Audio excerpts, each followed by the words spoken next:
Long, long ago, the Eridar race, natives to the planet Argus, grew in power and proficiency in both magic and technology. Led by Kil'jaeden, Archimonde, and Velen, the Eridar became so advanced they garnered the attention of a Titan. The glorious Titan, Sargeras, offered power and position in exchange for loyalty. Only Velen saw the truth of this trick, and much of the Eridar race were converted into fel-infused demons. Despairing, Velen was contacted by one of the ancient beings of light, the Naru, who promised aid and sanctuary. Velen's old friend Talgath was tasked with gathering what few rare Eridar resisted, but Talgath betrayed Velen to Kil'jaeden, and Anaru, L'Ura, had to sacrifice itself to allow the exiles time to escape. Renaming themselves Draenei, or Exiled Ones in Eridun, they would spend millennia gathering information, allies, and trying to stay ahead of the relentless Eridar forces who marched at the head of the demonic Burning Legion, driven by Kil'jaeden's personal vendetta against the one he perceived had betrayed him, Velen.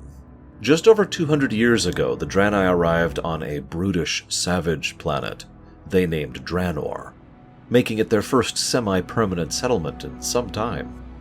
The world's indigenous Orcish people worked well with them, and the two maintained civil relations for some time. Unfortunately, Talgath, and thus Kil'jaeden, discovered their presence, and the Demon Lord decided to go one extra step and cause great pain to the Draenei people.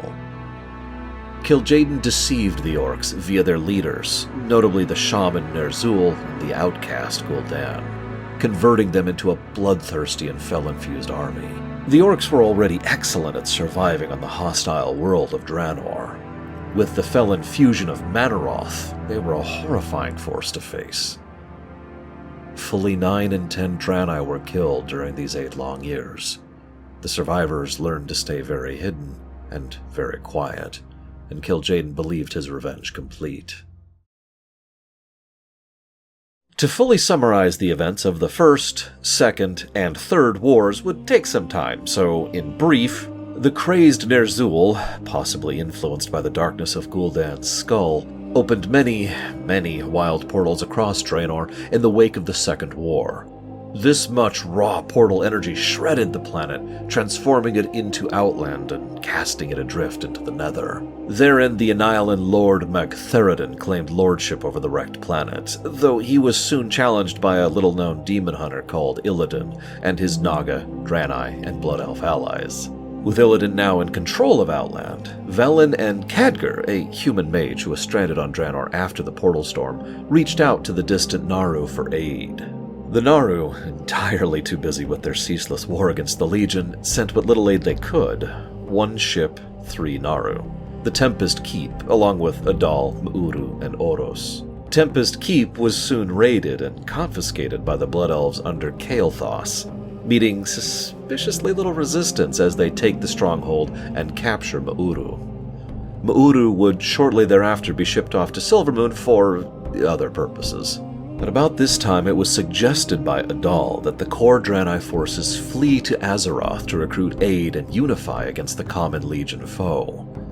Velen and his people, driven by prophecy, rallied to storm Tempest Keep and wrest one of the satellite ships, the Exodar, from it. Sadly, a Draenei named Cyranus became aware of this and informed the Kael'thas forces, who sabotaged the engines of the ship before the Draenei took it.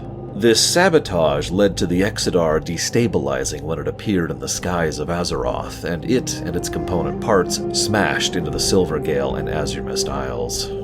The consequences of this disastrous landing were immediately apparent, and the surviving Draenei quickly split their time between recovering their wounded and attempting to repair the damage done to the local flora and fauna.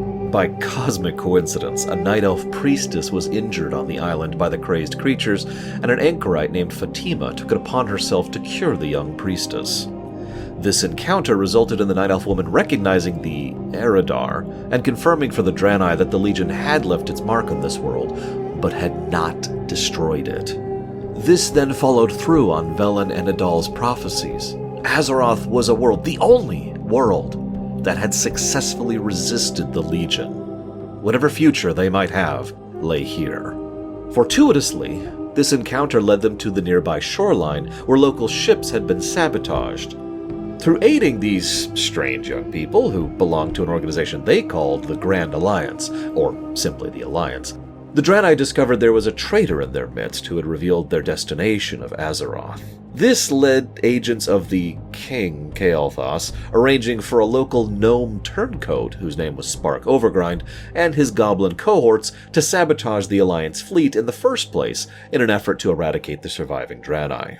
The sabotage thusly thwarted, the Draenei turned their attention north to their ruined ship. The Draenei were already experts in surviving with what they had and making do with little, and had already converted the Exidar's ruins into a makeshift city and base camp, and were now using it to foray into the now poisoned Silvergale, thusly renamed Bloodmist. Bloodmist had several issues.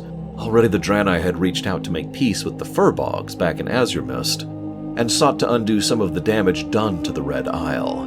Mutated water elementals, local spiders, satyrs who had been taking refuge here, who were actively trying to contact the Legion, and the restless dead of green whelplings who had been slain by an agent of Deathwing, the Black Dragon Razormaw. These local issues settled, the Draenei forces turned their eye towards Kael'thas's Blood Elves, who were calling themselves the Sunhawks. Strangely, the Sunhawks were putting up a fairly strong fight against the arguably superior Draenei forces.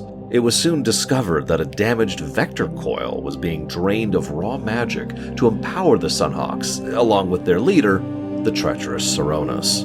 Saronis further was using the vector coil to power a Sun Gate, which was allowing the Sunhawks to draw in reinforcements from Outland to finish the job.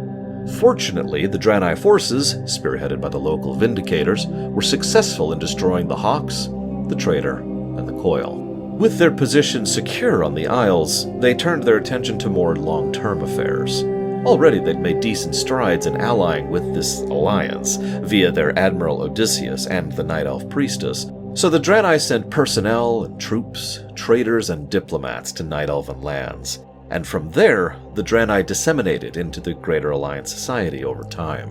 Among the many long-term effects of this is the meeting of Velen and the young Anduin Wrynn.